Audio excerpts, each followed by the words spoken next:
వాస్తవంగా మాట మీదన నిలబెట్టడం ఫస్ట్ ట్రిప్ తేడా వచ్చిన తర్వాతనన్నా మనం సెటరేట్ చేసుకోవాలి. తల్లికి వందనం అనేటటువంటిది స్కూళ్ళు తెరిచే నాటికి ఇస్తామన్నారు.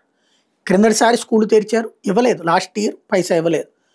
ఆ తర్వాతన ఏదో కొన్ని తేడాలున్నాయన్నీ సరిచేస్తున్నాం వచ్చే ఎడ్యుకేషన్ ఇయర్ నుంచి అన్నారు. విద్యా దీవెన అంటే ఫీజు రియంబర్స్మెంట్ ఇది. ఇప్పుడు కొత్త విద్యా సంవత్సరం వచ్చేసింది. ఈ మధ్య కాలంలో కనీసం 10-15 సార్లు చెప్పుకొచ్చారు చంద్రబాబు గారు. స్కూళ్ళు తెరిచే నాటికి ఇస్తాము. ఒకటి టీచర్ల నియామకాలు డిఎస్సి పూర్తి చేసేసి వాళ్ళని నియమించేస్తాం. అట్లాగే ఇది డిఎస్సికి ఇప్పుడు ఎగ్జామ్ రాశారు. మళ్ళీ వీళ్ళందరిది ఎంత అయ్యేటప్పటికి ఇంకొక 5-6 నెలలు పడుతుంది. కాబట్టి అక్కడ మాట తేడా వచ్చింది. ఇప్పుడు మళ్ళీ ఈ తల్లికి వందనం వచ్చేటప్పటికి ఈ నెలలో డేటు ప్రకటిస్తాం అంటున్నారు.